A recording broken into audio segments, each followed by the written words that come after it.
Hello dear students, welcome to magnet brains. मैं संचिता जैन आपकी SST educator आज के सेशन में लेके आई हूँ आप सभी के लिए क्लास 12th बोर्ड स्टूडेंट्स के लिए राजनीति विज्ञान यानी कि पॉलिटिकल साइंस के चैप्टर नंबर 3 के multiple choice question, chapter number 3 जिसका नाम है समकालीन दक्षिण एशिया। और ये चैप्टर जो है हम कंप्लीट कर चुके हैं। इसका एक्सप्लेनेशन पार्ट अलग अलग वीडियोस में अलग अलग टॉपिक के साथ आपको पूरा कंप्लीट करा दिया गया है। इसके बाद इसके एनसीईआरटी सॉल्यूशन भी एक सेपरेट वीडियो में आपको प्रोवाइड करा दिए गए हैं। अब फॉर्मेट के अकॉर्डिंग बारी आती है मल्टीपल चॉइस क्वेश्चन की।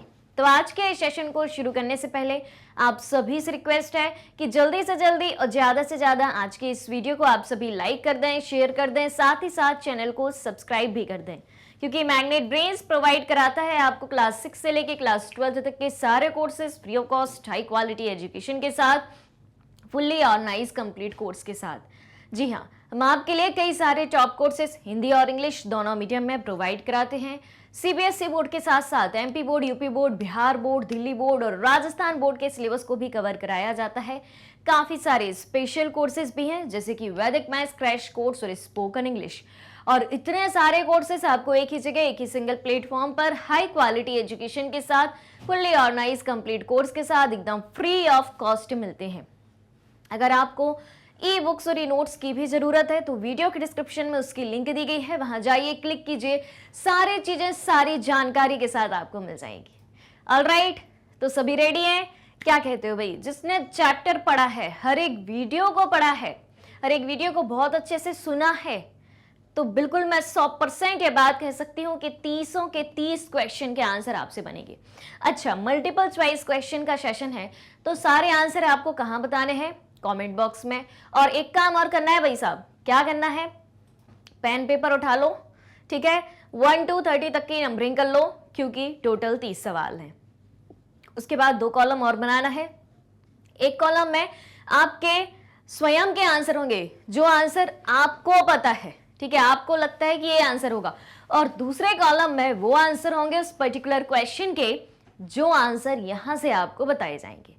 जैसे ही 30 क्वेश्चन आपके कंप्लीट हो जाते हैं, उन 30 क्वेश्चन में से जितने भी आपके सही हैं वो भी मुझे कमेंट करके बताना है। ऑलराइट, तो सभी रेडी हैं? चलें, चलो आ जाओ। तो ये है भैया आज का आपका पहला सवाल आपकी स्क्रीन पर। सवाल है, किन देशों को दक्षिण एशिया का प्राथमिक सदस्य माना जाता है? सवाल है, किन देशों को दक्षिण एशिया का प्राथमिक सदस्य माना जाता है? बताओ भाई जल्दी से। दक्षिण एशिया की बात हो रही है। भारत और चीन, भारत और पाकिस्तान, भारत, पाकिस्तान, बांग्लादेश, श्रीलंका, नेपाल, भूटान और म्यांमार, या ऑप्शन डी भारत, पाकिस्तान, अफगानिस्तान और ईरान। किनको आप दक्षिण एशिया का प्राथमिक सदस्य कहेंगे? जल्दी से कमेंट करके बताइए। बहुत आसान है, बहुत आसान है भाई। सोचो जरा, सोचो क्या होगा इसका आंसर। पूरे दक्षिण एशिया के देश मैंने मैप के जरिए आपको समझाए हैं, तो फटाफट से बता देना है। देखें देखें, चलिए, तो ये रहा आपका आंसर ऑप्शन सी। दक्षिण एशिया के प्राथमिक सदस्य कौन कौन से हैं भाई? भारत तो है ही, ठीक है, भारत तो भाई प्रमुख देश है, इन सब में सबसे बड़ा देश है। और भारत एक ऐसा देश है जिसकी बॉर्डर सारे दक्षिण एशियाई कंट्रीज से लगती है। उसके बाद पाकिस्तान, बांग्लादेश, श्रीलंका, नेपाल, भूटान, म्यांमार, सभी दक्षिण एशियाई कंट्रीज हैं। ऑलराइट, नेक्स्ट है, समकालीन दक्षिण एशिया का प्राथमिक फोकस क्या है? पूछा गया है आपसे कि समकालीन दक्षिण एशिया का प्राथमिक फोकस क्या है। ऑप्शन है आपके सामने, दक्षिण एशिया में पर्यावरणीय चुनौतियां, दक्षिण एशिया में आर्थिक विकास, दक्षिण एशिया में राजनीतिक संघर्ष और सहयोग, या दक्षिण एशिया की सांस्कृतिक विरासत। समकालीन दक्षिण एशिया का प्राथमिक फोकस क्या है और सबसे बड़ा उद्देश्य क्या है, यह पूछा है। उसी उद्देश्य से आपको पूरे दक्षिण एशिया की कहानी समझ में आ जाएगी, ठीक है। तो देखो भाई, कौन सा ऑप्शन आपको एकदम सही जमता है? बताइए जल्दी से। क्या दक्षिण एशिया में सिर्फ पर्यावरण को लेकर चुनौतियां हैं, या सिर्फ आर्थिक विकास को लेकर चुनौतियां हैं, क्या दक्षिण एशिया में राजनीतिक संघर्ष और सहयोग की बात है या दक्षिण एशिया की सांस्कृतिक विरासत को आगे बढ़ाने की बात है? देखिए, प्राथमिक फोकस की बात कही है, प्राथमिक फोकस।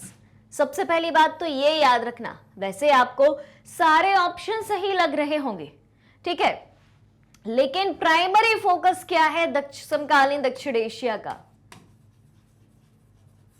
बताओ भाई जल्दी से। प्राथमिक उद्देश्य क्या है कि सबसे पहले ये काम दक्षिण एशिया में होना चाहिए। देखें, चलिए, तो इसका आंसर होगा ऑप्शन सी, दक्षिण एशिया में राजनीतिक संघर्ष और सहयोग। यानी कि दक्षिण एशिया के हर एक देश में जो राजनीतिक संघर्ष उस समय चल रहा था या वर्तमान समय में चल रहे हैं, प्राचीन समय में तो बहुत ज्यादा चले थे, बहुत प्राचीन समय की बात नहीं है, मतलब अभी से थोड़े पुराने समय की बात है, ठीक है। और ये बात है, आप लगा लो, जब से भारत आजाद हुआ 1947 के बाद की बात है, बहुत पुरानी बात नहीं है। तब से राजनीतिक संघर्ष, पॉलिटिकल स्ट्रगल हर एक कंट्री में चल रहा था, हर एक दक्षिण एशियाई कंट्री में चल रहा था, ठीक है।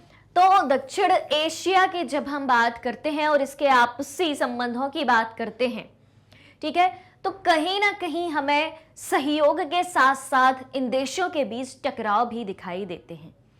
पर्टिकुलर हर एक देश के अंदर राजनीतिक टकराव दिखाई देते हैं और एक देश के दूसरे देश के साथ भी टकराव दिखाई देते हैं।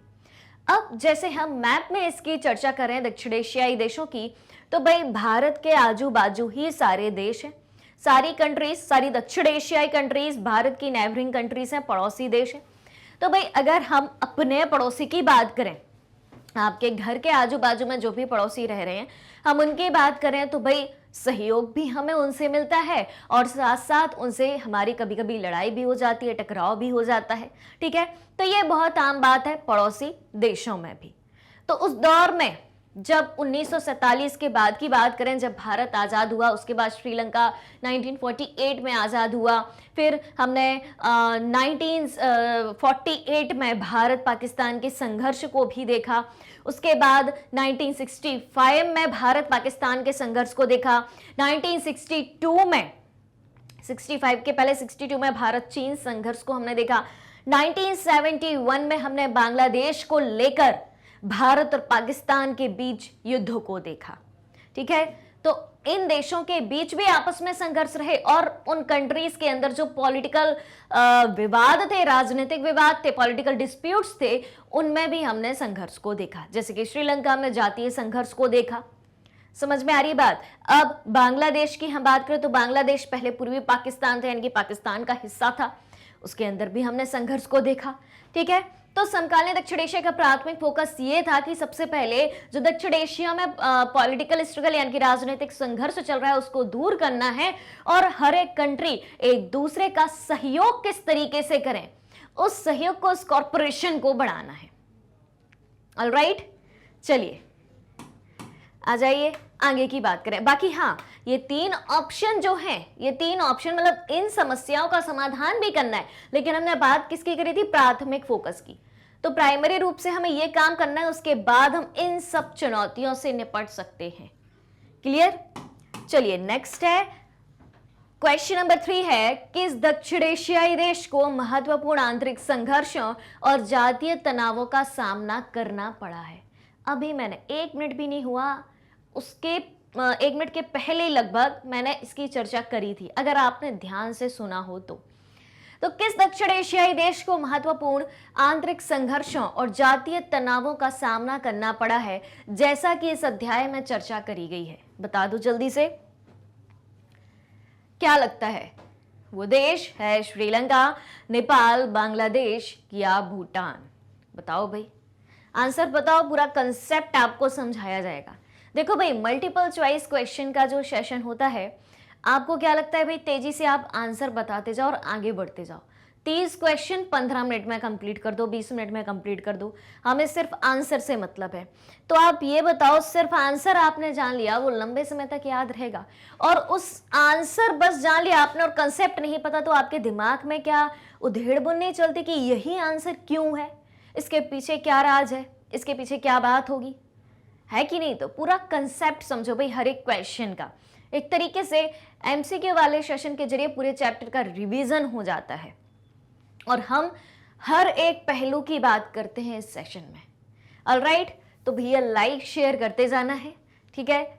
जिस तरीके से फ्री में ज्ञान का लाभ आप ले रहे हैं, वैसे भी दूसरों को भी बताना है कि भाई साहब मैग्नेट ब्रेन्स के चैनल से जुड़ जाओ, सारी चीजें आपको एकदम फ्री ऑफ कॉस्ट यहाँ पर मिलती हैं, ऑर्गेनाइज्ड वे में मिलती हैं। और पॉलिटिकल साइंस क्लास 12th भी स्टार्ट हो चुकी है, जिसका वीडियो रोज रात को 10 बजे आपको प्रोवाइड करवाया जाता है।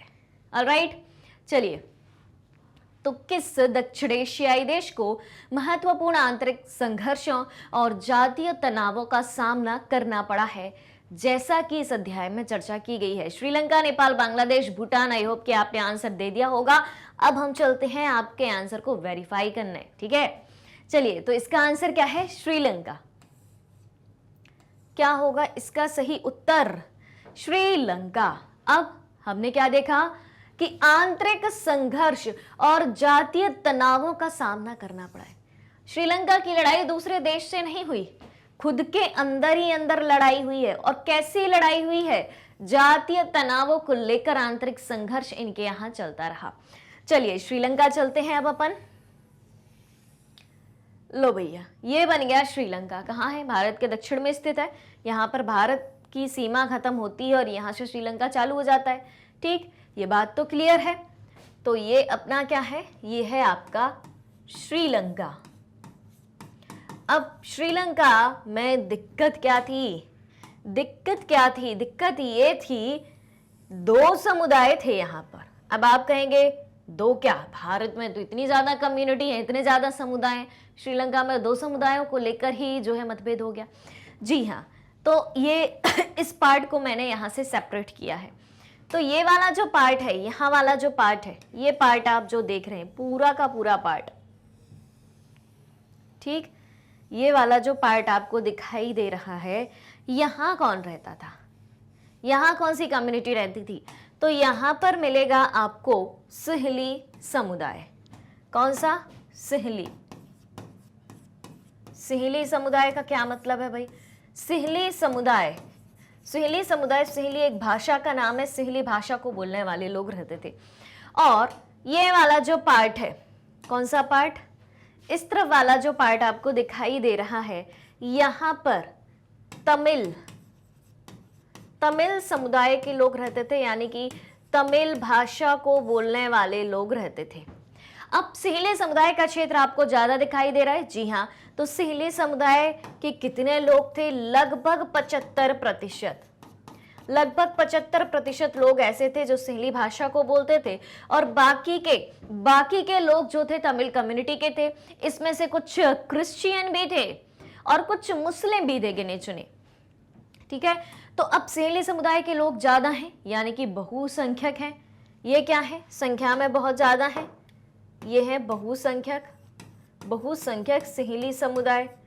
और ये जो थे तमिल अल्पसंख्यक है, संख्या में कम है। अब इनके बीच जो है हो गया विवाद, किसको लेके? क्योंकि सिहली समुदाय के लोगों को ही श्रीलंका में सारे अधिकार प्राप्त थे, इन्हीं की सरकार बनती थी, इन्हीं को रिजर्वेशन था हर चीज में, जितनी भी सुविधाएं थी सिर्फ सिहली समुदाय को दी जाती थी। तमिलों को एक तरीके से उपेक्षित कर दिया था, साइड में रख दिया था, किनारे कर दिया था। तो अब तमिल कम्युनिटी की डिमांड उठी कि भाई हमारी भी भागीदारी होनी चाहिए यहाँ की सरकार में, हमें भी रिजर्वेशन मिलना चाहिए, ठीक है। जिनकी संख्या ज्यादा है सिर्फ उनका ही प्रभुत्व है। तो एक तरीके से यहाँ पर क्या है? बहुसंख्यकवाद है, यानी कि मेजॉरिटेरियनिज्म है। और जो माइनॉरिटी कम्युनिटी है, तमिल कम्युनिटी, उसको तो भाई कुछ भी नहीं दे रहे हो आप। तो इससे अच्छा है कि हमारा एक अलग से राष्ट्र बना दो, ठीक है, हमें अलग कर दो, हम अपना शासन खुद चलाएंगे, हम अपना देश खुद चलाएंगे। ये इनकी मांग उठी थी उस समय। तो इस तरीके से यहाँ पर जातीय संघर्ष हुए सिहली और तमिलों के बीच में, और इसके कारण श्रीलंका में गृह युद्ध चलता रहा। गृह युद्ध यानी कि जब किसी देश के अंदर ही युद्ध चल रहा हो वहां की आंतरिक समस्याओं को लेकर। ऑलराइट, समझ में आई बात? चलिए, नेक्स्ट है क्वेश्चन नंबर 4। दक्षिण एशियाई देशों के बीच क्षेत्रीय सहयोग को बढ़ावा देने के लिए कौन सा संगठन स्थापित किया गया? पूछा गया है आपसे कि दक्षिण एशियाई देशों के बीच क्षेत्रीय सहयोग को बढ़ावा देने के लिए कौन सा संगठन स्थापित किया गया? बताइए भाई। सार्क, संयुक्त राष्ट्र, आसियान, ओपेक। स्पष्ट तरीके से लिखा है भाई, स्पष्ट तरीके से सब कुछ। इससे इजी क्वेश्चन कोई हो ही नहीं सकता कि आंसर ही लिखा है सामने। बता दो भैया जल्दी से, जल्दी जल्दी जल्दी जल्दी, तेजी से आंसर आना चाहिए भाई। दक्षिण एशियाई देशों के बीच क्षेत्रीय सहयोग को बढ़ावा देने के लिए कौन सा संगठन स्थापित किया गया? सामने आंसर है भाई, ठीक है। इसमें ज्यादा टाइम नहीं लगाएंगे हम क्योंकि आंसर सामने है। इसका आंसर है सार्क। अब आपसे पूछा क्या था, देखो भाई, अगर आपको नहीं भी पता है तो आंसर कैसे आपको लगाना है। क्या पूछा है? दक्षिण एशियाई देशों के बीच क्षेत्रीय सहयोग को बढ़ावा देने के लिए संगठन। तो ये देखो, दक्षिण एशियाई ये लिखा है, क्षेत्रीय सहयोग ये लिखा है, संगठन ये लिखा है। सार्क का फुल फॉर्म लिखा है भाई साहब, सार्क। क्या होगा इसका फुल फॉर्म? ये हिंदी में लिखा है, इसी को आपको इंग्लिश में कन्वर्ट कर देना है तो बन जाएगा आपका फुल फॉर्म, ठीक है। चलिए तो देख लेते हैं इसका full form. SAARC, right, SAARC, south Asian association for regional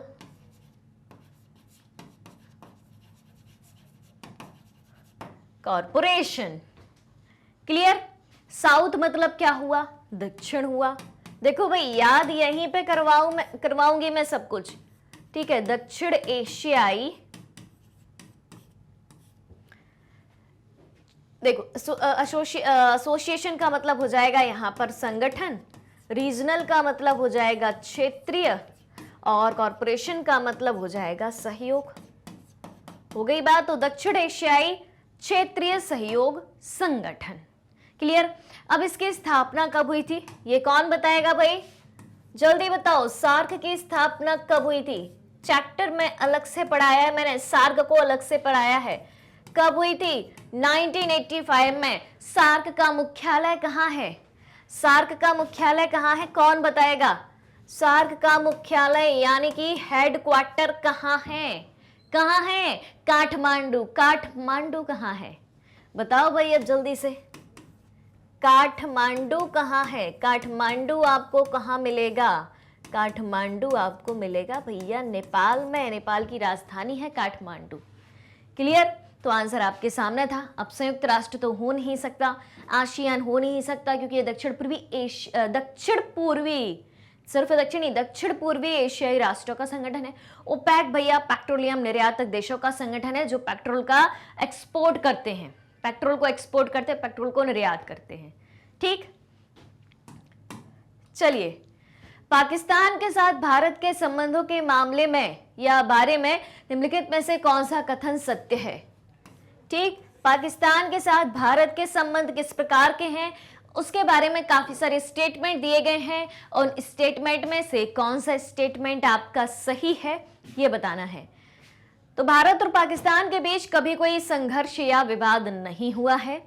Kashmir मुद्दा भारत और पाकिस्तान के बीच तनाव का एक प्रमुख स्रोत रहा है। भारत और पाकिस्तान दोनों आसियान के सदस्य हैं। भारत और पाकिस्तान के बीच मजबूत सैन्य संगठन है। बताओ भाई जल्दी से, कौन सा कथन सत्य है ये पूछा है आपसे, और सत्य कथन भी स्पष्ट तरीके से आपको दिखाई दे रहा है, एकदम क्लियर सामने सब कुछ दिखाई दे रहा है। देखें भाई, एक ही मुद्दा है, कौन सा? कश्मीर का मुद्दा। भारत और पाकिस्तान के बीच लड़ाई क्यों हुई है भाई साहब? कश्मीर के मुद्दे को लेकर लड़ाई है, और कोई लड़ाई नहीं है भारत पाकिस्तान के बीच। ये बात हमेशा याद रखना, ठीक है। तो भारत और पाकिस्तान के बीच तनाव का एक प्रमुख स्रोत रहा है क्या? कश्मीर मुद्दा।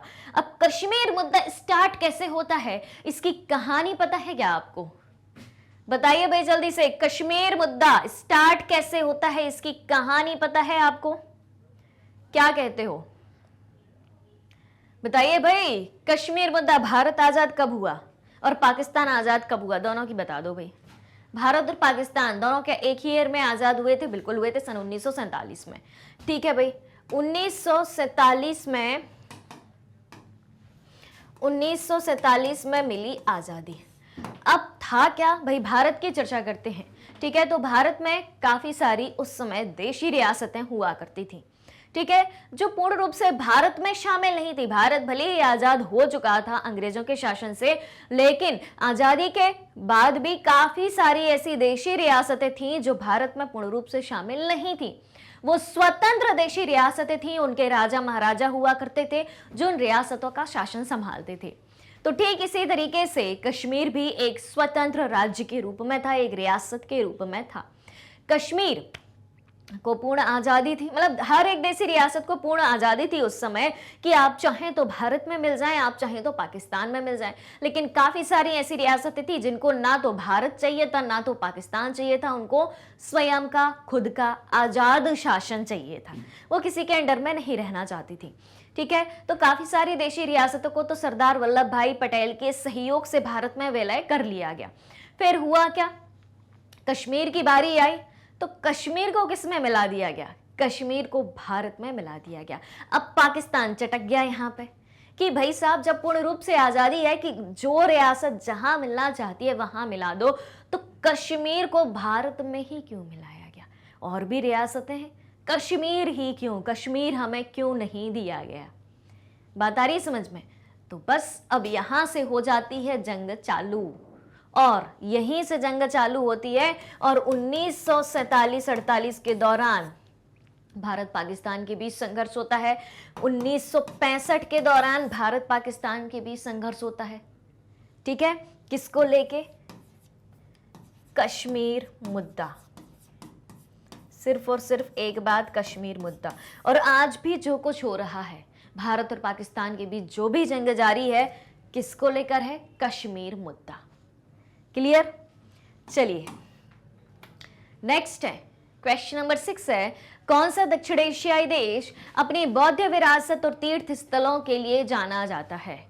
ऐसा कौन सा देश है, दक्षिण एशियाई देश है, साउथ एशियन कंट्री है, जो अपनी बौद्ध विरासत और तीर्थ स्थलों के लिए जाना जाता है? नेपाल, बांग्लादेश, श्रीलंका या मालदीव? बताओ भाई, जल्दी जल्दी। नेपाल, बांग्लादेश, श्रीलंका, मालदीव, कौन सा देश है? देखें आंसर, क्या कहते हो? देखें कौन सा दक्षिण एशियाई देश अपनी बौद्ध विरासत और तीर्थ स्थलों के लिए जाना जाता है? तो वो देश है नेपाल। सीधी सी बात है। ठीक है, बांग्लादेश में तो नहीं है, ऐसा नहीं है, श्रीलंका में है, नहीं है, मालदीव में है, नहीं है। तो नेपाल एक ऐसा देश है जो अपनी बौद्ध विरासत और तीर्थ स्थल के लिए जाना जाता है। ठीक है, नेपाल की राजधानी क्या है? काठमांडू है। नेपाल में और क्या क्या है भाई? अभी बताया था मैंने, सार्क का हेडक्वार्टर भी है यहाँ पर। नेपाल में एक पशुपतिनाथ मंदिर भी है। ठीक है, काफी सारी चीजें हैं। ठीक, चले आगे।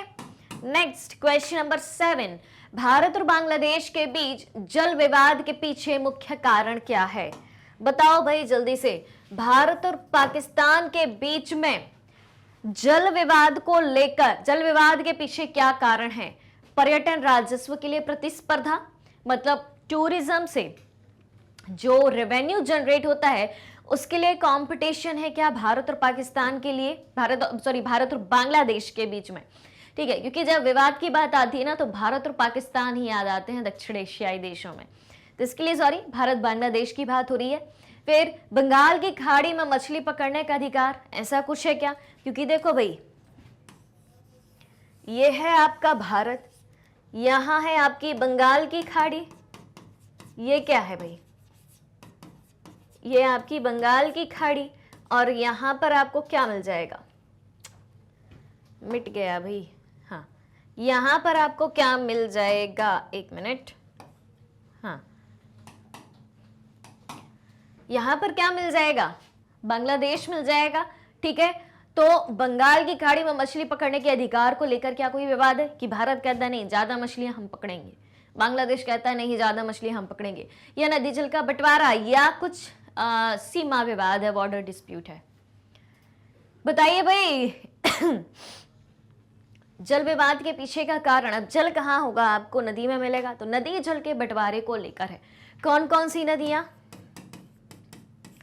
गंगा और ब्रह्मपुत्र नदी के जल को लेकर, जिसे कहा जाता है फरक्का जल विवाद।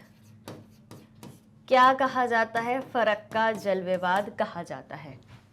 ऑलराइट, चलिए नेक्स्ट क्वेश्चन नंबर 8 है, दक्षिण एशिया में संयुक्त राज्य अमेरिका ने क्या भूमिका निभाई है? बताओ भाई, दक्षिण एशिया में संयुक्त राज्य अमेरिका ने क्या भूमिका निभाई है? साउथ एशिया में इनका क्या रोल रहा? अमेरिका का, महाशक्ति का। दक्षिण एशियाई संघर्षों में मध्यस्थ की भूमिका निभाई है कि जो दक्षिण एशियाई देशों के बीच आपसी संघर्ष चलते रहे, उसमें अमेरिका ने जो है बीच में मीडिएटर का काम किया है, या फिर दक्षिण एशियाई देशों को हथियारों का प्राथमिक आपूर्ति करता रहा है। ज्यादा से ज्यादा दक्षिण एशियाई देशों को हथियार अमेरिका ने भेजे हैं। सार्क का सदस्य है क्या अमेरिका? दक्षिण एशियाई मामलों में वो शामिल ही नहीं है। क्या है भाई, बताओ बताओ, बहुत आसान है, देखें। चलिए, तो इसका सही उत्तर होगा दक्षिण एशियाई देशों में मध्यस्थ की भूमिका निभाई है, मीडिएटर का काम किया है। कैसे? तो दक्षिण एशियाई देशों के संघर्ष, जैसे कि भारत पाकिस्तान संघर्ष, ठीक, भारत चीन संघर्ष, और तो कोई बड़ा संघर्ष है नहीं, वैसे यही दो संघर्ष हैं। ठीक है, तो भारत और पाकिस्तान के बीच जो संघर्ष रहा है, यहाँ इन दोनों के बीच में भी अमेरिका कई बार टपका है, मीडिएटर की भूमिका निभाई है। ठीक, भारत और चीन के बीच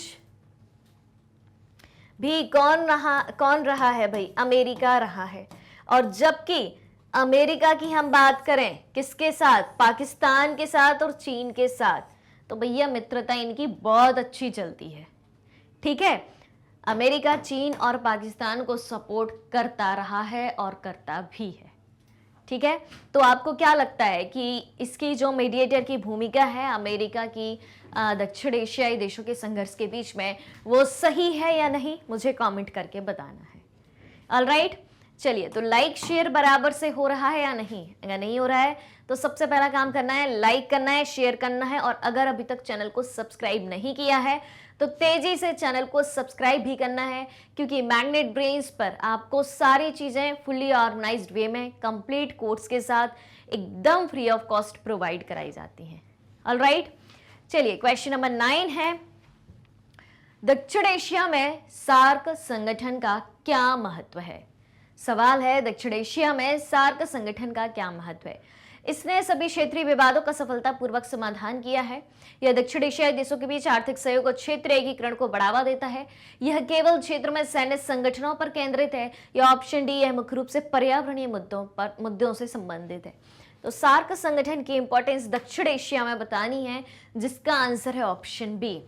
यह दक्षिण एशियाई देशों के बीच आर्थिक सहयोग और क्षेत्रीय एकीकरण को बढ़ावा देता है, क्योंकि सार्क का फुल फॉर्म क्या है? दक्षिण एशियाई क्षेत्रीय सहयोग संगठन। Alright, clear? चलिए, तो चले आगे।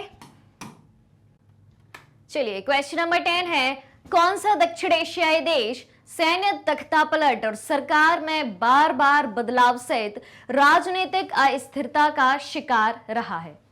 सवाल है आपके सामने कि कौन सा दक्षिण एशियाई देश सैन्य तख्तापलट और सरकार में बार बार बदलाव सहित राजनीतिक अस्थिरता का शिकार रहा है? क्या वो देश है नेपाल, भूटान, श्रीलंका या फिर म्यांमार? बता दो भाई जल्दी से। सैन्य तख्तापलट और सरकार में बार बार बदलाव सहित राजनीतिक अस्थिरता का शिकार रहा है। बार बार वहां सेना का शासन रहा, बार बार सरकारें बदलती रही, ठीक है, और सरकारों में अस्थिरता रही, तो वहां की सेना ने वहां का शासन संभाला। ऐसा रहा है। कौन सा देश है? देखें, इसका सही आंसर है ऑप्शन डी, म्यांमार। म्यांमार में अभी तक आपने सुना होगा आंग सान सुकी का नाम भी आपने सुना होगा। ठीक है। हाल ही की खबरों में आपने सुना होगा कि म्यांमार का शासन जो है, वहां की शासन व्यवस्था जो है, सरकार है, राजनीतिक व्यवस्था है, वो कभी स्थिर होकर नहीं रह पाती है। ठीक है, उनके आपसी विवादों के चलते, देश के आंतरिक मामलों के चलते। चलिए नेक्स्ट है क्वेश्चन नंबर 11। दक्षिण एशिया में सबसे बड़ा देश कौन सा है? बताओ भाई, सबसे बड़ी कंट्री कौन सी है? भारत, पाकिस्तान, श्रीलंका या बांग्लादेश? जल्दी जल्दी जल्दी, कौन सी कंट्री सबसे बड़ी है दक्षिण एशिया में? दक्षिण एशिया में सबसे बड़ा देश भारत, पाकिस्तान, श्रीलंका या बांग्लादेश? देखें, चलिए देख लेते हैं। तो दक्षिण एशिया में सबसे बड़ा देश है भारत, इसमें कोई दो राय है ही नहीं। जब हम दक्षिण एशिया का मैप देखते हैं या हम भारत और उसकी नेबरिंग कंट्रीज को देखते हैं तो उसमें भारत ही सबसे बड़ा दिखाई देता है। और दक्षिण एशियाई देशों में भारत ही एकमात्र ऐसा देश है जिसकी सीमा सारे देशों से मिलती है। क्लियर? चलिए नेक्स्ट है क्वेश्चन नंबर 12। पंचशील समझौता किन देशों के बीच हस्ताक्षरित हुआ? बताना है पंचशील समझौता किन देशों के बीच हस्ताक्षरित हुआ। सीधी बात है, पंचशील समझौता किन दो देशों के बीच हुआ? भारत और पाकिस्तान, भारत और चीन, भारत और यूएसए या इनमें से कोई नहीं? क्या लगता है, बताइए जल्दी से। पंचशील समझौता किन दो देशों के बीच हुआ? पढ़ा होगा आपने। ध्यान करो ध्यान करो ध्यान करो, बहुत आसान है। देखें, चलिए, तो आंसर है भारत और चीन। हालांकि चीन दक्षिण एशियाई देश नहीं है। ठीक है, दक्षिण एशियाई देश नहीं है चीन, दक्षिण एशियाई देशों में शामिल नहीं है चीन। ये भैया इनकी अलग ही राजनीति चलती है, अलग ही शासन चलता है, अलग ही इकोनॉमी चलती है, अलग ही सब कुछ चलता है। लेकिन जाना इनको सब जगह है, नजर सब पर रखनी है चाइना को। ठीक है, अपना फायदा देखने के लिए। तो भारत और चीन के बीच जो है पंचशील समझौता हुआ। अब बात ये आती है कि ये पंचशील समझौता है क्या? पंचशील समझौता कब हुआ? तो ये माना जाता है लगभग 1954 के आसपास भारत और चीन के बीच पंचशील समझौता हुआ। अब भारत और चीन की जंग आप शुरू से सुनते आ रहे हो।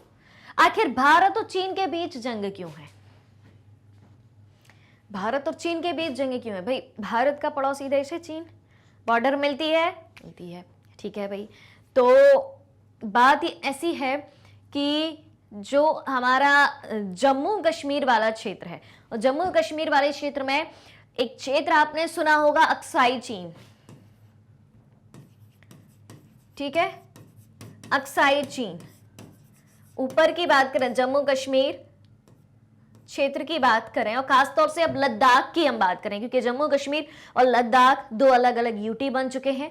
ठीक है, तो अक्साई चीन क्षेत्र की हम बात करें तो ऐसा कहते हैं भारत के लोग कि अक्साई चीन जो है वो लद्दाख का हिस्सा है।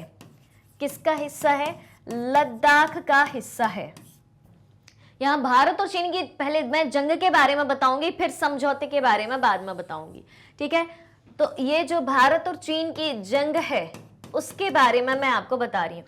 तो अक्साई चीन मतलब लद्दाख का जो कुछ हिस्सा है वो चीन ने हड़प लिया है, चीन ने वहां पर कब्जा कर लिया, इसलिए इस क्षेत्र को अक्साई चीन कहा जाता है। तो इस मुद्दे को लेकर भी भारत और चीन के बीच में विवाद है।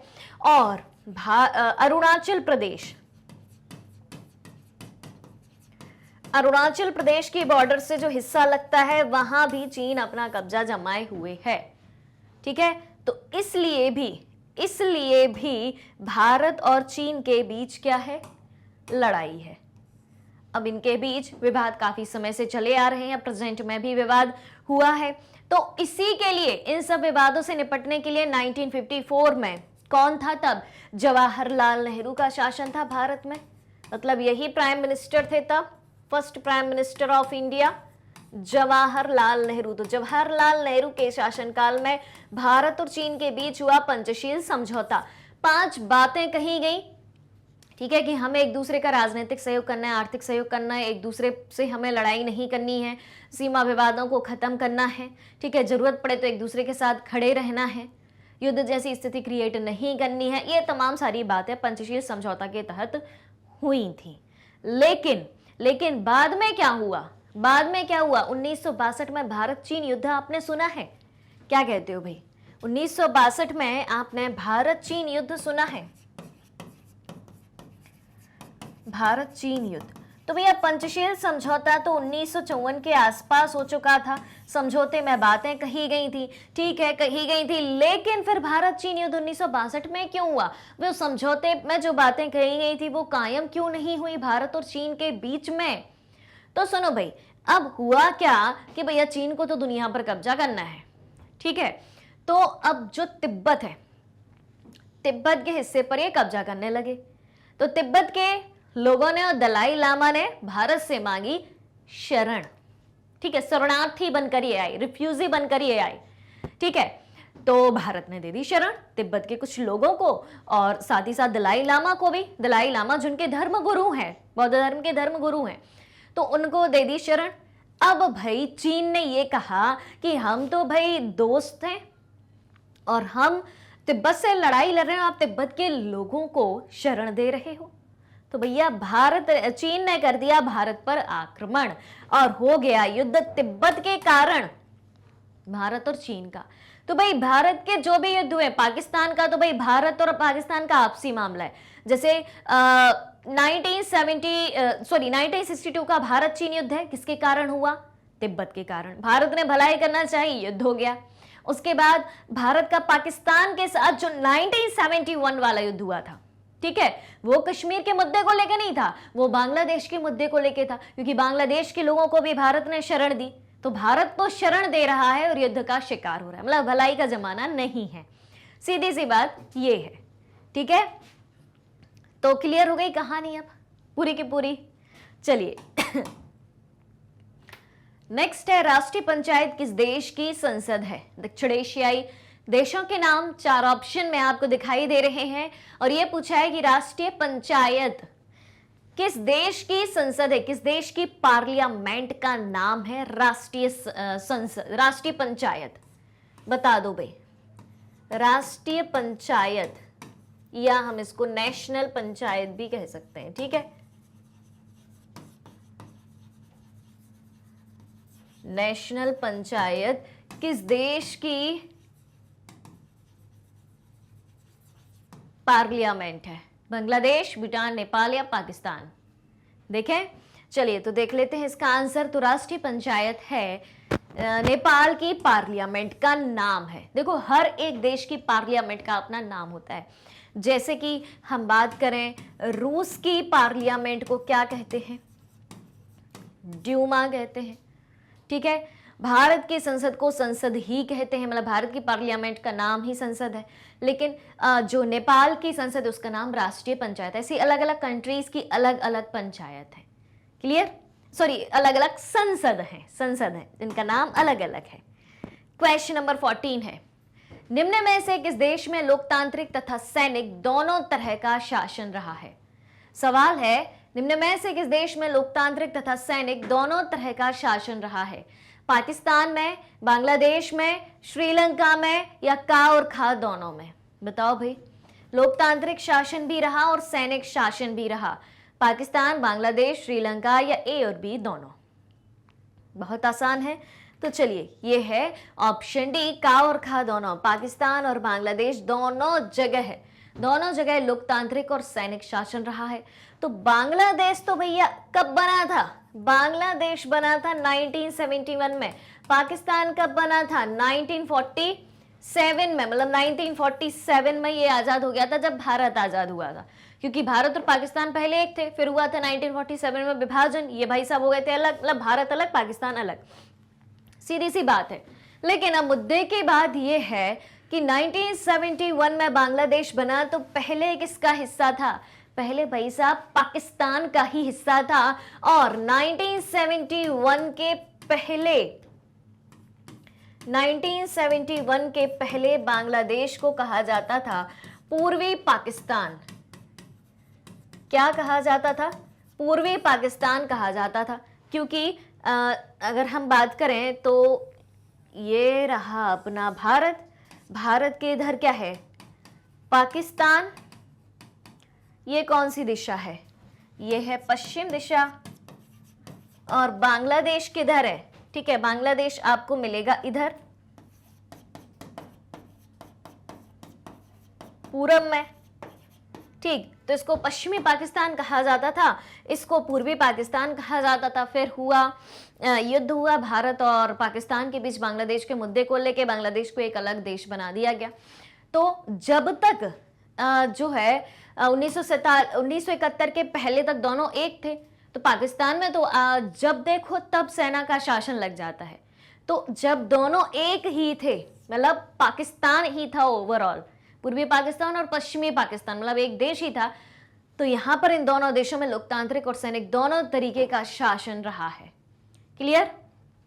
चलिए नेक्स्ट है क्वेश्चन नंबर 15। दक्षिण एशियाई देशों में सैनिक शासन सबसे पहले किस राज्य में आया या किस देश में आया? तो दक्षिण एशियाई देशों में सैनिक शासन सबसे पहले पाकिस्तान, नेपाल, श्रीलंका या भूटान? देखें तो दक्षिण एशियाई देशों में सैनिक शासन सबसे पहले पाकिस्तान में लागू हुआ था। वहां पर लोकतंत्र कायम नहीं रह पा रहा था। तो आखिर क्या कारण था कि लोकतंत्र कायम नहीं रह पा रहा था? ठीक है, तो भाई पाकिस्तान में अलग अलग विचारधारा के लोग रहते हैं। कुछ पाकिस्तान में उनके धर्म के धर्म गुरु रहते हैं। ठीक, सेना भी है वहां पर। ठीक है, फिर अभिजन भी है। अभिजन का मतलब होता है अमीर वर्ग। ये सब क्या चाहते हैं? ये सब चाहते हैं सत्ता पर हमारा शासन हो। और जबकि लोकतांत्रिक शासन कैसा होता है? लोकतंत्र क्या होता है? लोकतंत्र जनता का शासन होता है। सरकार बनेगी, किसी पॉलिटिकल पार्टी का शासन रहेगा। ठीक है, अब जहां पॉलिटिकल पार्टी का शासन रहेगा, जनता के माध्यम से वो सरकार चुनी जाएगी, तो क्या इनका शासन कायम रह पाएगा? नहीं। ठीक, तो ये सब क्या कहते हैं कि भाई भारत हमारा दुश्मन है, भारत में लोकतंत्र है, हमें लोकतंत्र नहीं चाहिए, हमारा खुद का शासन होना चाहिए। तो जब तब वहां पर सेना का शासन लागू हो जाता है। क्लियर? चलिए, तो 15 सवाल हो चुके हैं, आधा काम हो चुका है, 50% काम हो चुका है। जल्दी से मुझे कमेंट करके बताइए कि 15 में से अब तक कंप्लीट 15 क्वेश्चन में से आपके कितने सही हैं। ऑलराइट, ठीक है, और क्या करना है? लाइक शेयर करना है, चैनल को सब्सक्राइब करना है। उसके बाद ही हम चलेंगे क्वेश्चन नंबर 16 की तरफ। चलिए क्वेश्चन नंबर 16 है, दक्षिण एशिया का कौन सा राज्य नस्लीय उग्रवाद से पीड़ित है? बताओ भाई, अभी कंसेप्ट समझाया था आपको। दक्षिण एशिया का ऐसा कौन सा राज्य है जो नस्लीय उग्रवाद से पीड़ित है? क्या वो राज्य नेपाल है या भूटान, श्रीलंका या फिर भारत? क्या लगता है आपको, क्या होगा इसका सही आंसर? दक्षिण एशिया का कौन सा राज्य नस्लीय उग्रवाद से पीड़ित है? नेपाल, भूटान, श्रीलंका, भारत? तेजी से आंसर आना चाहिए भाई, तेजी से। क्या लगता है आपको? ए, बी, सी, डी? देखें भाई, सभी के आंसर आ गए। तो ये है ऑप्शन सी, श्रीलंका। अब नस्लीय उग्रवाद किस तरीके से वहां पर है, बात ये आती है। तो देखो भैया, श्रीलंका का मैप बनाना सभी को आता है। श्रीलंका का मैप बनाना सभी को आता है। ठीक है, तो ये बन गया भैया श्रीलंका, और इसको हम डिवाइड कर देते हैं, लेकिन इक्वल पार्ट्स में डिवाइड हम नहीं करेंगे। ठीक है, क्यों नहीं करेंगे? तो देखो भाई, क्यों नहीं करेंगे, एक मिनट रुकिएगा। हाँ जी, इतना पार्ट जो आपको दिखाई दे रहा है श्रीलंका का, इसमें रहता है सिहली समुदाय। सिहली क्या है? सिहली एक भाषा है जो श्रीलंका के मूल निवासियों द्वारा बोली जाती है, यानी कि श्रीलंका के वे लोग जो शुरू से लेके अब तक श्रीलंका में ही रह रहे हैं। ठीक है, ये क्या है? ये है भैया श्रीलंका, और ये वाला जो क्षेत्र है वो क्या दिखाता है? ये दिखाता है सिहली भाषी समुदाय को। ठीक, सिहली समुदाय जिनकी जनसंख्या कितनी है? लगभग 75% है। अब ये बचा हुआ पार्ट जो है वो किस कम्युनिटी को दिखाता है? वो दिखाता है आपके तमिल समुदाय को, तमिल भाषा को बोलने वाले लोगों को। तो सिंहली समुदाय जो है मूल रूप से श्रीलंका का है, मूल रूप से श्रीलंका का है। और जो तमिल समुदाय है, तमिल भाषा को बोलने वाले लोग हैं, वो कहाँ के हैं? भारत के हैं, यानी कि ये भारतीय मूल के हैं। अब ये श्रीलंका में क्या कर रहे हैं? तो भैया ये श्रीलंका रहने को चले गए। भाई भारत के दक्षिण की बात करें, यहां पर आपको क्या मिलेगा? यहां पर आपको भारत मिलेगा, और भारत के नीचे इस तरीके से हमें श्रीलंका की द्वीपीय आकृति दिखाई देती है, ये भारत है। ठीक है, तो अब यहाँ की हम बात करें, साउथ की बात करें, तो साउथ में तमिलनाडु में तो भाई तमिल भाषा बोली जाती है। तमिलनाडु श्रीलंका बहुत पास पास है, तो कुछ लोग श्रीलंका रहने के लिए चले गए। अब इनके साथ हो रहा है श्रीलंका में भेदभाव, क्योंकि सिंहली समुदाय के लोग ज्यादा रहते हैं, और ये क्या है? ये बहुसंख्यक है। ठीक, और तमिल समुदाय क्या है? अल्पसंख्यक है। तो अल्पसंख्यक समुदाय पर बहुसंख्यक भारी पड़ रहे हैं, और सिंहली समुदाय के लोगों का ही अधिकार है पूरे देश में, वहां की राजनीति में, वहां की सरकार में, वहां की हर एक चीज में आरक्षण भी इन्हीं को प्राप्त है। तो इसको लेकर तमिल भाषा को बोलने वाले लोगों में जो है मनमुटाव पैदा हो गया कि भाई हमारे पास कुछ अधिकार है नहीं, तो इससे अच्छा ये है कि श्रीलंका से एक अलग राष्ट्र हमारे लिए बना दो। ठीक है, तो इन्होंने मांग करी कि अलग से क्या बना दो? एक तमिल ईलम बना दो। क्या बना दो? तमिल ईलम। ईलम का मतलब होता है राष्ट्र। हमारा अलग से राष्ट्र होगा, हम अपने अनुसार काम करेंगे, अपने अनुसार शासन चलेगा वहां पर। ठीक है, तो इस तरीके से इन दोनों समुदायों के बीच विरोध है, और श्रीलंका के अंदर काफी समय तक इसी बात को लेकर गृह युद्ध भी चलता रहा सिंहली और तमिल समुदाय के बीच में। तो दक्षिण एशिया के श्रीलंका में नस्लीय उग्रवाद जो है बना रहता है। क्लियर? चलिए नेक्स्ट है क्वेश्चन नंबर 17। दक्षिण एशिया के किस राज्य में माओवादियों ने उथल पुथल मचाई है? क्या पूछा गया है? दक्षिण एशिया के किस राज्य में माओवादियों ने उथल पुथल मचाई है? बताओ भैया, क्या होगा इसका सही उत्तर? भारत, पाकिस्तान, बांग्लादेश या फिर नेपाल? बहुत आसान आंसर है इसका। थोड़ा सा आपको चारों ऑप्शन पर देखना है, और चारों ऑप्शन का जो कनेक्शन है आपको किससे जोड़ना है? माओवादियों से जोड़ना है। चारों देशों का कनेक्शन माओवादियों से जोड़ो कि किस देश का हो सकता है। क्या भारत में कभी माओवादियों वाली बात आपने सुनी है कि उनका शासन रहा हो? माओवादी कहते किसे हैं? सबसे पहला सवाल तो यही होगा। ठीक है, या पाकिस्तान में कभी इनको सुना हो, बांग्लादेश में सुना हो, या नेपाल में सुना हो? सोचो, तो तब तक हम समझते हैं कि माओवादी आखिर हैं क्या। ऑलराइट, माओवादी, तो माओवादी जो है किसको फॉलो करते हैं? जो चीन में साम्यवाद है ना, साम्यवाद को ही फॉलो करते हैं ये। ठीक है, साम्यवाद यानी कि कम्युनिज्म। ऑलराइट, क्लियर है यहां तक की कहानी? ठीक है, तो दक्षिण एशिया के किस राज्य में माओवादियों ने उथल पुथल मचाई है? बता दो भैया जल्दी से। अब तो समझ में आ गया होगा भाई, इतनी हिंट दे दी मैंने।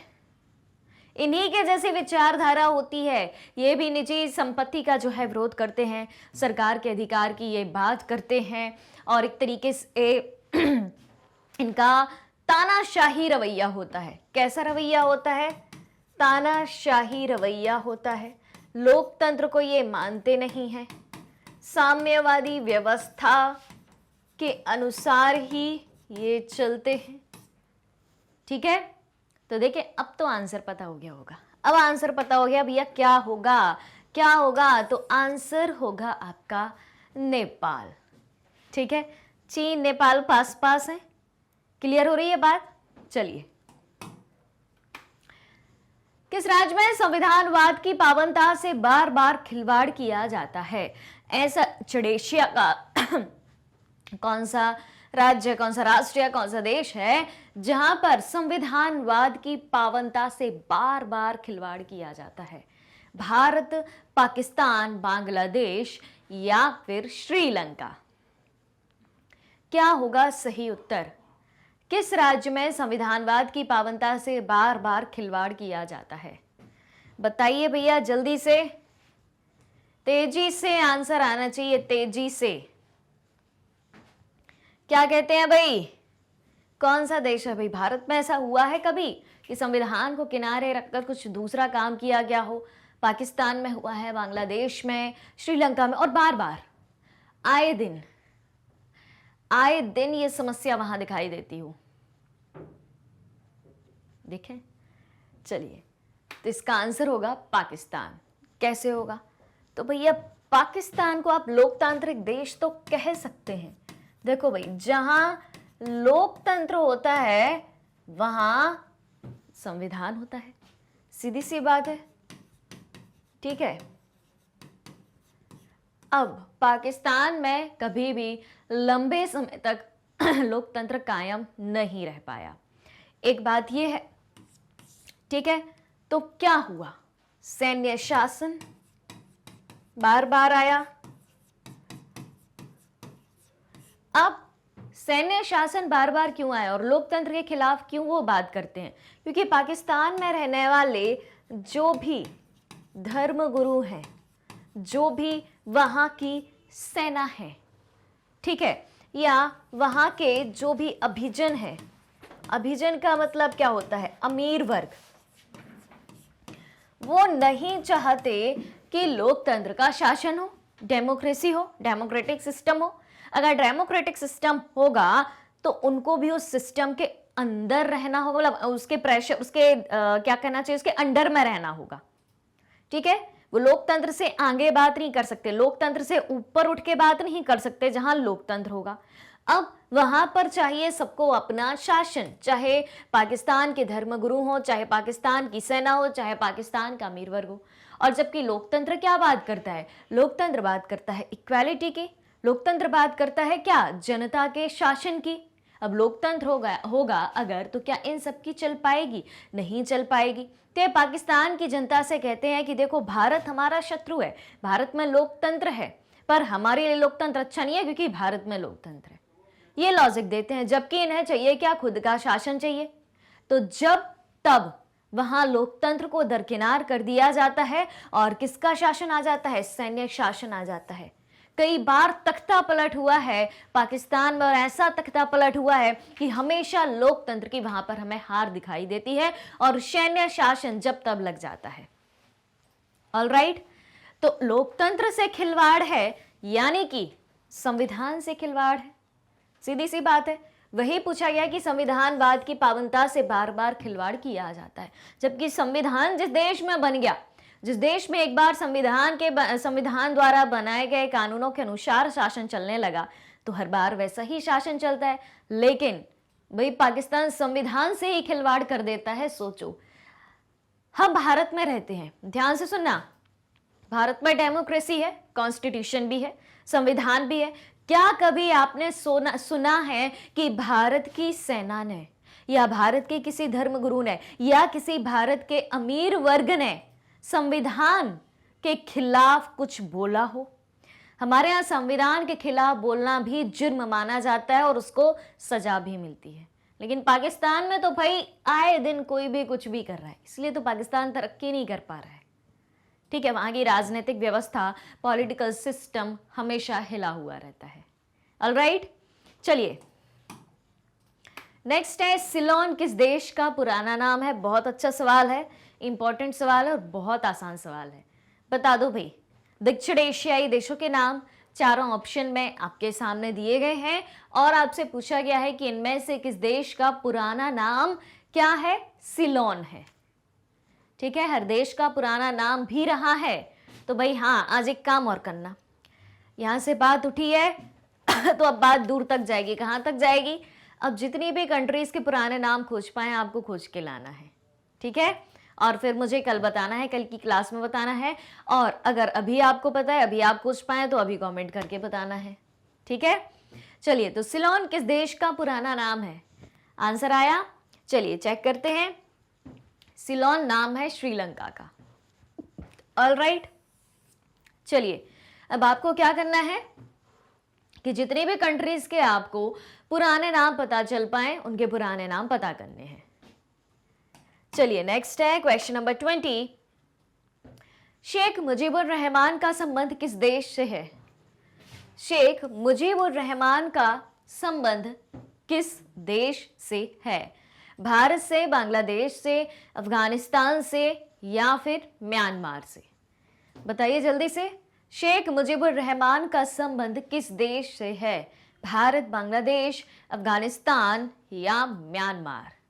देखिए आंसर, चलिए देख लेते हैं।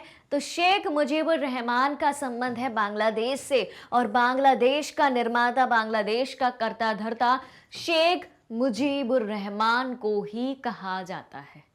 ऑल राइट, ये बहुत ही महत्वपूर्ण व्यक्ति हैं, बहुत प्रसिद्ध व्यक्ति हैं, इनका नाम आपको नहीं भूलना है।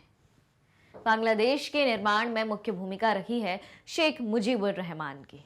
ऑल राइट, चलिए नेक्स्ट है क्वेश्चन नंबर 21। हाँ भाई, तो 20 सवाल हो चुके हैं, मात्र 10 सवाल बचे हैं अब।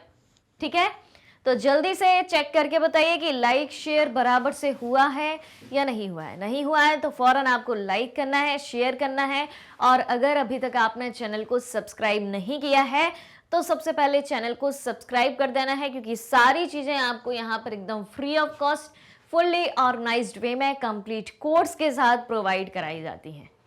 ऑलराइट, चलिए क्वेश्चन नंबर 21 क्या कहता है? हाल ही का सवाल है, मतलब 2014 की बात है, बहुत पुरानी बात नहीं है। 2014 में भारत चीन संबंध सुधारने की ओर किस प्रधानमंत्री ने पहल करी? 2014 में भारत चीन संबंध सुधारने की ओर किस प्रधानमंत्री ने पहल की? मनमोहन सिंह, नरेंद्र मोदी, काउर खादोनो या फिर इनमें से कोई नहीं? बता दो जल्दी से। 2014 में भारत चीन संबंध सुधारने की ओर किस भारतीय प्रधानमंत्री ने पहल करी? मनमोहन सिंह, नरेंद्र मोदी, काउर खादोनो या फिर इनमें से कोई नहीं? बताइए क्या होगा इसका सही उत्तर? देखें, आ जाइए, आंसर है नरेंद्र मोदी। ऑलराइट, तो भारत चीन संबंध आज के बिगड़े नहीं हैं, भारत चीन संबंध बहुत पहले के बिगड़े हुए हैं। ठीक है, तो इन संबंधों को सुधारने की पहल किसने करी? प्रेजेंट में भी जो अभी प्राइम मिनिस्टर हैं उन्होंने करी। ऑलराइट, नेक्स्ट है हाँ जी, अब आप सोच रहे होंगे भारत चीन संबंध कैसे बिगड़े, क्यों बिगड़े, क्या मुद्दे थे? तो प्रीवियस क्वेश्चंस जो मैंने कराए हैं उसमें भारत चीन संबंधों के बारे में मैंने बहुत अच्छे से जानकारी दी है, इसलिए इस क्वेश्चन में पूरा कंसेप्ट मैंने आपको नहीं बताया, क्योंकि कंसेप्ट मैं पहले बता चुकी हूँ। ठीक है, चलिए, किस दक्षिण एशियाई देश में संवैधानिक संकट है? बताओ भाई, किस दक्षिण एशियाई देश में संवैधानिक संकट आपको दिखाई देता है? पाकिस्तान में, बांग्लादेश में, भूटान में और या नेपाल में? बता दो जल्दी से। किस दक्षिण एशियाई देश में संवैधानिक संकट है? पाकिस्तान, बांग्लादेश, भूटान या नेपाल? सोचो सोचो सोचो, बताओ जल्दी क्या होगा आंसर। बहुत आसान है भाई, ऐसे सवाल अभी हल किया था पाकिस्तान, अभी हल किया था कि संविधानवाद कहाँ खतरे में है, या किस देश में संविधानवाद की पावनता से बार बार खिलवाड़ किया जाता है? पाकिस्तान में। तो संवैधानिक संकट कहाँ है? पाकिस्तान में। ठीक है, सवाल आपसे अलग अलग तरीके से पूछा जा सकता है। संवैधानिक संकट कैसे है? क्योंकि जब तब सेना का शासन लग जाता है, लोकतंत्र को साइड में रख दिया जाता है। ऑलराइट, चलिए क्वेश्चन नंबर 23। दक्षिण एशिया के किस देश के प्रधानमंत्री को उसके उत्तराधिकारी ने अपदस्थ कर फांसी की सजा दे दी? भाई ऐसा कौन सा देश है दक्षिण एशिया का, साउथ एशिया का, किस देश के प्रधानमंत्री को अपदस्थ कर दिया, और किसने? उसी के उत्तराधिकारी ने। ठीक है, कि आगे जाके जो उसी का उत्तराधिकारी बनने वाला था, तो उस उत्तराधिकारी ने प्रधानमंत्री को, प्राइम मिनिस्टर को उनकी कुर्सी से हटा दिया और फांसी की सजा दे दी। कौन है वो देश? भारत, श्रीलंका, पाकिस्तान या नेपाल? बताओ भाई क्या होगा सही आंसर? जल्दी जल्दी जल्दी। दक्षिण एशिया के किस देश के प्रधानमंत्री को उसके उत्तराधिकारी ने आपदस्थ कर फांसी की सजा दी? भारत, श्रीलंका, पाकिस्तान, नेपाल। बताइए भाई, तेजी से आंसर आना चाहिए। देखें देखें देखें देखें, कहां हो सकता है ऐसा? कहां हो सकता है? पाकिस्तान में ही हो सकता है भैया ऐसा, और कहीं नहीं हो सकता। ठीक है, कि उत्तराधिकारी ने प्रधानमंत्री को आपदस्थ किया और फांसी की सजा दे दी। अब आपके लिए है एक सवाल। ठीक है, सारे क्वेश्चन का कंसेप्ट मैंने बताया है, जहां जहां जिस व्यक्ति का नाम आया है वो भी बताया है, और चैप्टर में पाकिस्तान की पूरी कहानी भी मैंने आपको सुनाई है।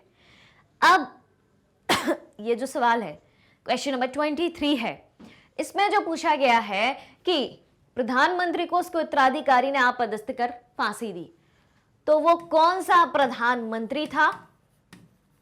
क्या पता करना है आपको कि वो कौन सा प्रधानमंत्री था, और इस प्रधानमंत्री का वो कौन सा उत्तराधिकारी था, उसका नाम क्या है, ये पता करना है।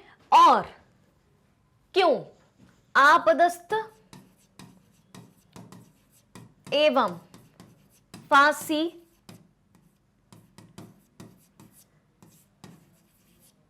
की सजा क्यों? ठीक है, ये तीनों चीजें आपको पता करनी है। इन तीनों सवालों के जवाब, कि वो कौन से प्रधानमंत्री थे जिसके उत्तराधिकारी ने उन्हें आपदस्थ करके फांसी की सजा दी, और क्यों ऐसा किया, ये आपको पता करना है। ठीक है, इस क्वेश्चन का कंसेप्ट आपके हवाले। ऑलराइट, खोज लेंगे, बता देंगे कमेंट में। चले आगे, चलिए नेक्स्ट है क्वेश्चन नंबर 24 है, निम्नलिखित में से सार्क का सदस्य नहीं है? कौन सी ऐसी कंट्री है जो सार्क का सदस्य नहीं है? भारत, पाकिस्तान, श्रीलंका, इंडोनेशिया। बताइए जल्दी से, जल्दी जल्दी जल्दी, क्या होगा उत्तर? भारत, पाकिस्तान, श्रीलंका, इंडोनेशिया, कौन सार्क का सदस्य नहीं है? बताइए जल्दी से। सार्क कंट्रीज कौन सी नहीं है, फिर सार्क का पूरा कंसेप्ट भी बताया जाएगा। देखिए आंसर। चलिए, तो इंडोनेशिया सार्क कंट्रीज नहीं है। सार्क कंट्रीज पूरी आती हैं जो दक्षिण एशिया में शामिल हैं। ऑलराइट, ठीक है, अब बात आती है कि सार्क क्या है। तो इसके फुल फॉर्म से हमें सब कुछ पता लग जाएगा। इसका फुल फॉर्म क्या होगा? इसका फुल फॉर्म है साउथ एशियन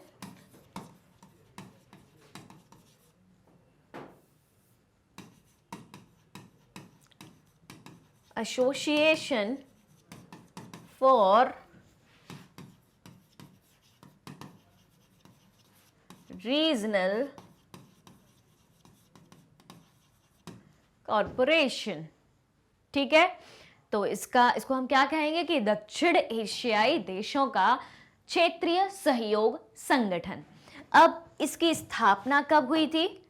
इसकी स्थापना हुई थी आपकी 1985 में। कब हुई थी? 1985 में। इसका हेडक्वार्टर कहाँ है? हेडक्वार्टर यानी कि इसका मुख्यालय कहाँ है? तो काठमांडू में है। अब ये काठमांडू कहाँ है भैया? नेपाल में। नेपाल वही देश जहां भारत और नेपाल के, मतलब जहां भारत के लोग बिना वीजा के, बिना पासपोर्ट के जा सकते हैं, और नेपाल के लोग भी भारत में बिना वीजा, बिना पासपोर्ट के आ जा सकते हैं। ठीक है, तो भारत और नेपाल के बीच संबंध कुछ ऐसे हैं। Alright, clear? चलो आ जाओ आगे।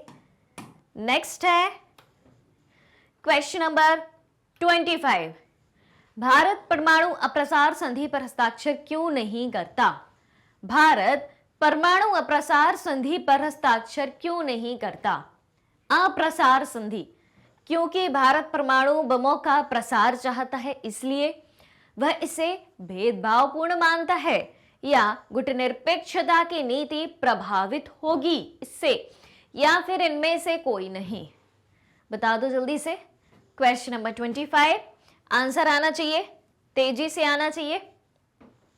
भारत परमाणु अप्रसार संधि पर हस्ताक्षर क्यों नहीं करता है? भारत परमाणु बमों का प्रसार चाहता है, इसलिए परमाणु अप्रसार संधि पर हस्ताक्षर नहीं करता, या वो इसे भेदभावपूर्ण मानता है, गुटनिरपेक्षता की नीति प्रभावित होती है, इनमें से कोई नहीं। तो इसका सही आंसर होगा ऑप्शन बी कि वह इसे भेदभावपूर्ण मानता है क्योंकि यह नीति भारत के पक्ष में नहीं है। ऑलराइट, चलिए नेक्स्ट है क्वेश्चन नंबर 26। चीन ने विदेश व्यापार हेतु खुले द्वार की नीति कब अपनाई? ओपन डोर पॉलिसी, मुक्त द्वार की नीति या खुले द्वार की नीति चीन ने कब अपनाई? 1978 में, 1975, 1985 या 1990? बताइए जल्दी से, क्या होगा भाई? पढ़ा है, पूरा कंसेप्ट पढ़ा है, खुले द्वार की नीति क्या है और पहले क्या था इसके पहले जब खुले द्वार की नीति चाइना ने नहीं अपनाई थी। देखें, चलिए तो आंसर होगा इसका 1978। चीन ने विदेश व्यापार हेतु खुले द्वार की नीति अपनाई थी 1978 में। अब बात आती है खुले द्वार की नीति क्या है, ठीक है? तो पहले इसके पहले की बात समझ लेते हैं। तो खुले द्वार की नीति या ओपन डोर पॉलिसी इजीली समझ में आ जाएगी, ठीक है? तो ऐसा था, हम बात करें 1949 की, ठीक है? कहां चलेंगे हम? 1949 पर चीन ने क्या किया? दुनिया से संपर्क तोड़ लिया। किससे? दुनिया से संपर्क इसने खत्म कर लिया, ठीक है? पूंजीवाद से भी संपर्क खत्म कर लिया इसने। किसको अपना लिया? चाइना ने अपना लिया साम्यवाद को। किसको? साम्यवाद, ठीक है? साम्यवाद को अपना लिया, कम्युनिज्म को अपना लिया। अब चीन क्या चाहता था? खुद को डेवलप करना चाहता था, ठीक है? तो इसने दुनिया भर से संपर्क तोड़ लिया। पूंजीवादी अर्थव्यवस्था जो उस समय थी उसको साइड में रख दिया, कम्युनिज्म को अपना लिया। और अब दुनिया से नाता इनने तोड़ लिया है, तो इनको क्या करना होगा? जो कुछ इनके पास है उसी से काम चलाना होगा, उसी से खुद की इंडस्ट्रीज को डेवलप करना होगा, उसी से प्राइमरी, सेकेंडरी या टर्सरी सेक्टर को डेवलप करना होगा, जो रिसोर्सेस इनके पास होंगे। तो चीन ने क्या किया? जो भी रिसोर्सेस चाइना के पास थे, जो भी रिसोर्सेस जितने भी, उनको यूज करना चालू किया कि कैसे कैसे हर एक संसाधन का प्रयोग किया जा सकता है। और उन रिसोर्सेस को यूज करके इंडस्ट्रीज को डेवलप किया, और टर्सरी सेक्टर में भी एम्प्लॉयमेंट के जो है अपॉर्चुनिटी सबके लिए ओपन करी। Alright, clear? यानी कि हर तरीके से चीन खुद के पैरों पर खड़ा होना चाहता था। कहीं से कोई भी चीज अपने यहां ना इंपोर्ट कराना चाहता था, ना ही दूसरे देशों को एक्सपोर्ट करता था, ठीक है? एकदम बंद हो गया चाइना और खुद का विकास दिन ब दिन किया। उसके बाद जब चाइना ने खुद को अंदर ही अंदर डेवलप कर लिया कि हम हर एक काम कर सकते हैं, हम किसी पर डिपेंड नहीं है, हमें किसी के रिसोर्सेस नहीं चाहिए, और हम जो रिसोर्सेस के जरिए जो प्रोडक्ट बनाएंगे वो सस्ते होंगे, ठीक है? और फिर उन प्रोडक्ट को दुनिया भर में बेचेंगे। तो 1978 में चाइना ने पॉलिसी अपनाई, ओपन डोर पॉलिसी या खुले द्वार की नीति, और इसके तहत उसने दुनिया भर में अपने प्रोडक्ट बेचे। वैश्विक अर्थव्यवस्था से फिर इसने अपना नाता जोड़ा और पूरी दुनिया में सस्ते से सस्ते दामों पर सबको हर एक चीज उपलब्ध कराई। तो इस तरीके से चीन का वैश्विक बाजार में बोलबाला हो गया, दबदबा हो गया, क्योंकि सारी कंट्रीज सस्ते दामों पर चीन से ही प्रोडक्ट खरीदने लगी। क्लियर हुई बात? तो इस तरीके से चीन ने खुले द्वार की नीति 1978 में अपनाई और विश्व की अर्थव्यवस्था से फिर खुद को जोड़ा। चलिए, अब हमारे पास बचे हैं मात्र 4 सवाल। क्वेश्चन नंबर 27, कौन सा कथन सत्य है? दक्षिण एशिया के सभी देश प्रजातांत्रिक हैं। सभी जगह प्रजातंत्र है, मतलब डेमोक्रेसी है या लोकतंत्र है। नेपाल एक ऐसा देश है जहां राजतंत्र है। क्या नेपाल में राजतंत्र है, तानाशाही है, राजा का शासन है? सी, सार्क 1985 में अस्तित्व में आया, यानी कि क्या सार्क की स्थापना 1985 में हुई।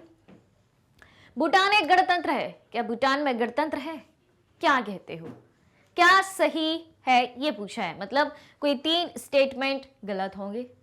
देखें, चलिए देख लेते हैं। बहुत आसान है, थोड़ा सा और सोच लो, 10 सेकंड का समय और देते हैं आपको, जल्दी से बढ़े आगे, चलिए। तो इसका सही आंसर होगा सार्क 1985 में अस्तित्व में आया, ये सही है। दक्षिण एशिया के सभी देश प्रजातांत्रिक हैं, ऐसा नहीं है। जैसे कि हम पाकिस्तान की बात करें तो लोकतंत्र कभी कभी साइड में हो जाता है, सैन्य शासन वहां पर लग जाता है। उसके बाद नेपाल एक ऐसा देश है जहां राजतंत्र है, बिल्कुल गलत बात है क्योंकि नेपाल में डेमोक्रेसी आ चुकी है। भूटान एक गणतंत्र है, जी नहीं, भूटान के होते हैं अभी भी राजा, ठीक है। तो भूटान में हम कह सकते हैं कि राजतंत्र है, नेपाल में गणतंत्र है। ऑलराइट, तो इससे फर्स्ट स्टेटमेंट भी हमें समझ में आता है कि दक्षिण एशिया के सारे देश डेमोक्रेटिक या प्रजातांत्रिक नहीं है। क्लियर, चलिए। तो अब कमेंट करके बताइए कि जो सार्क 1985 में बना था, प्रेजेंट में सार्क में टोटल कंट्रीज कितनी हैं, सार्क की स्थापना कब हुई थी और सार्क का हेडक्वार्टर कहां है, ये बात आपको कमेंट करके बतानी है। क्या क्या बताना है? सार्क का हेडक्वार्टर, ठीक, स्थापना तो 1985 की हो गई, मेंबर कंट्रीज, ठीक है, कितनी मेंबर कंट्रीज हैं उनके नाम भी आपको बताना है। क्लियर है सब कुछ? चलिए चलते हैं आगे। क्वेश्चन नंबर 28 है, निम्नलिखित में से कौन सा देश सार्क का सदस्य है? बताओ भाई जल्दी से, सार्क का मेंबर कौन सा देश है? मलेशिया, इंडोनेशिया, जापान या भारत? बता दो भैया जल्दी से, मलेशिया, इंडोनेशिया, जापान या भारत?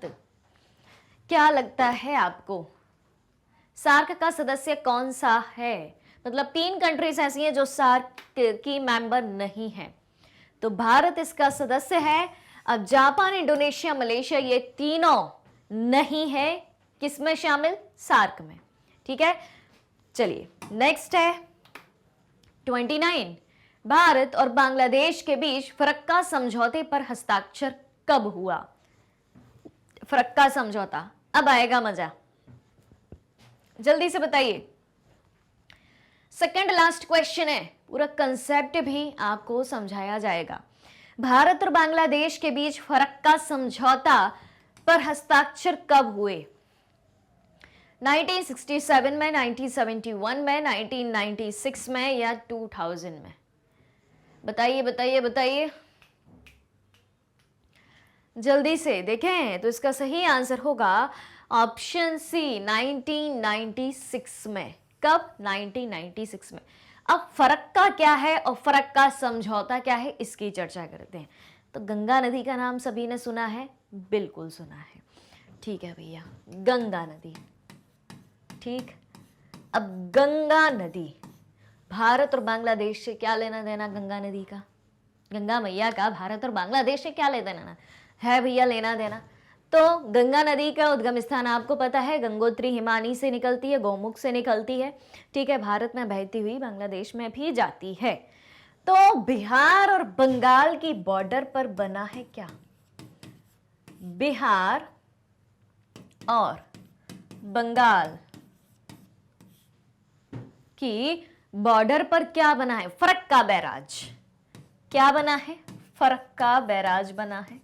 फरक्का बैराज यानी कि फरक्का प्रोजेक्ट बना है, फरक्का परियोजना बनी है, एक तरीके से बांध बना है, ठीक है। अब इसके पानी को लेकर, इसके पानी को जो गंगा नदी पर बिहार और बंगाल की बॉर्डर पर फरक्का बैराज बनाया, फरक्का प्रोजेक्ट बनाया है, फरक्का बांध बनाया, उसके पानी को लेकर है भारत और किसमें विवाद? भारत और बांग्लादेश के बीच है विवाद, ठीक है। 1970 के आसपास विवाद उत्पन्न हुआ था।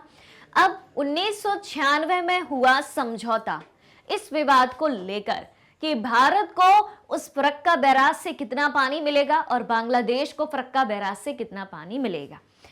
अब गंगा नदी पर यह बांध बना हुआ है, तो अब ध्यान से सुनना। समझौता यह किया गया कि जब फरक्का बैराज में पानी 70,000 क्यूसेक होगा, ठीक है, कितना? 70,000 क्यूसेक। अब क्यूसेक क्या होता है? क्यूसेक सुन लो भाई, क्यूसेक भी सुन लो, पूरी कहानी क्लियर हो जानी चाहिए, साइंस भी पढ़ लेंगे आज हम। क्यूसेक क्या होता है? क्यूसेक क्या है? क्यूसेक है पानी की गति या प्रवाह को मापने वाली एक यूनिट है। क्या है क्यूसेक? पानी की गति या प्रवाह को मापने की इकाई है या यूनिट है। ठीक, तो ये तय किया गया कि जब गंगा नदी में जो क्या बोलते हैं फरक्का बैराज बनाया है, तो गंगा नदी में जब पानी का प्रवाह 70,000 क्यूसेक रहेगा तो भारत और बांग्लादेश को, ठीक, भारत और बांग्लादेश को कितना पानी मिलेगा? 50-50% पानी मिलेगा, आधा आधा पानी मिलेगा। लेकिन जब 75,000 क्यूसेक पानी का प्रवाह गंगा नदी में रहेगा तो तब 35,000 क्यूसेक 35,000 क्यूसेक पानी किसको मिलेगा?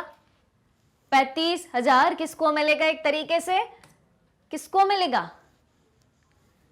ये मिल जाएगा इतना बांग्लादेश को और बाकी का मिल जाएगा किसको? बाकी का भारत को। ठीक है, बाकी का पानी मिल जाएगा भारत को। ऐसा समझौता हुआ था। तो भारत और बांग्लादेश के बीच फरक्का समझौते पर हस्ताक्षर हुए थे 1996 में। समझौते में क्या बातें कही गई थी? ये सारी बातें हैं। ऑलराइट, क्लियर कहानी।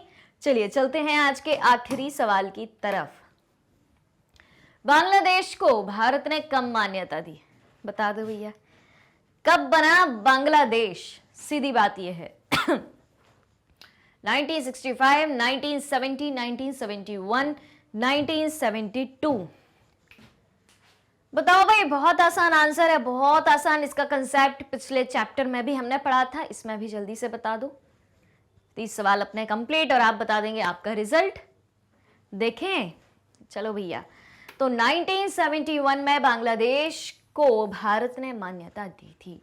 बांग्लादेश 1971 में बना है। जी हाँ, सही सुना आपने। इसके पहले बांग्लादेश नहीं था। तो क्या था? बांग्लादेश नहीं था तो क्या था? पाकिस्तान का नाम आपने सुना है। चलो भारत का ऊपरी भाग बनाते हैं। पाकिस्तान का नाम तो सुना है ना। ये कौन सी दिशा है? पूर्व दिशा है। ये कौन सी दिशा है? पश्चिम दिशा है। इधर क्या है?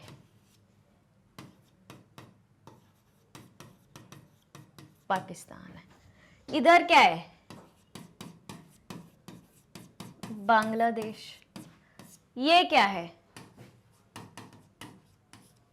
भारत है। ये दिशा पूरब है। तो बांग्लादेश को 1971 तक पूर्वी पाकिस्तान कहा जाता था। क्या कहा जाता था?